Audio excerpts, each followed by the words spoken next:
Hey everybody, hope you're doing well. You know what? It's a great time to be alive. I just had to put that out there because, when I remember when I was younger and I was in my teen years and you get that teenage angst and you start getting thoughts about how it could be or where you could be in life. And I remember one time when I was really stoned and I was like 15 years old and I was crying because, well, not crying, but, I had tears in my eyes because I was thinking about how I was listening to music from the 60s, thinking of how cool it'd be grow up in the 60s during the hippie revolution. And, I was the hippie teenager with the long hair and everything.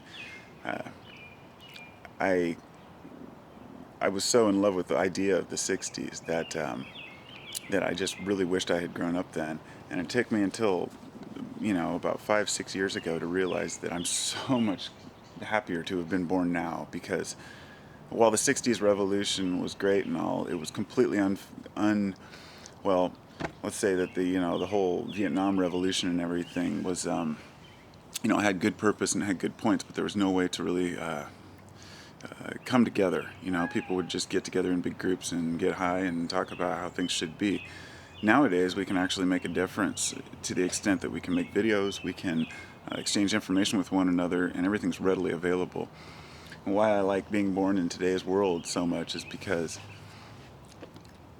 I was able to grow up I was born in '75, so, when I was 15 years old, the internet was just starting, and really just starting. I mean, until I was about 20 and 25, nobody could really afford internet, and it was still kind of one of those things. I mean, we didn't have cell phones, we didn't have GPS, we didn't have anything like that. And I think the beauty is being able to grow up at a time where you can go through both of those phases. I still know how to read a map.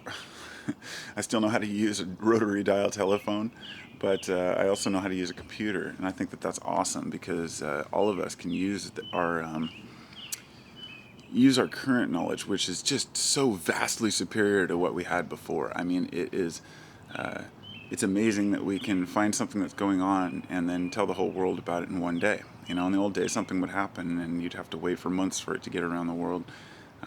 It's quick now. Everything's moving fast, and I think the youth of today has a perspective on the world that is almost defeatist sometimes. Like, we're screwed. I feel bad for the people who are in their, say, teens and 20s right now because they grew up in a completely different perspective on life and never got to see the calm, relaxed version of what the world could seem to be. And I see that as kind of a detriment to society that our youth has to grow up in such angst and confusion right now.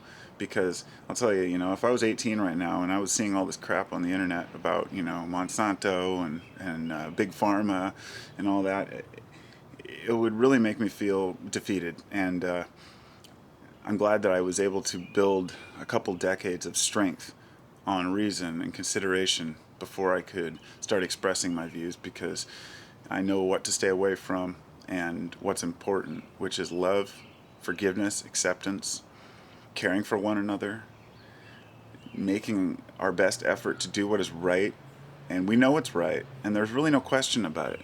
We don't need to ask ourselves anymore, am what I doing, and what I am doing correct? Because it's in all of our hearts. We know it, and I think that the biggest leap forward in human evolution will be when we start to embrace our intuition and utilize it to benefit mankind as a whole. So each one of you, all I can ask is to take your little sect of what you believe, what you understand, what you know, and express it.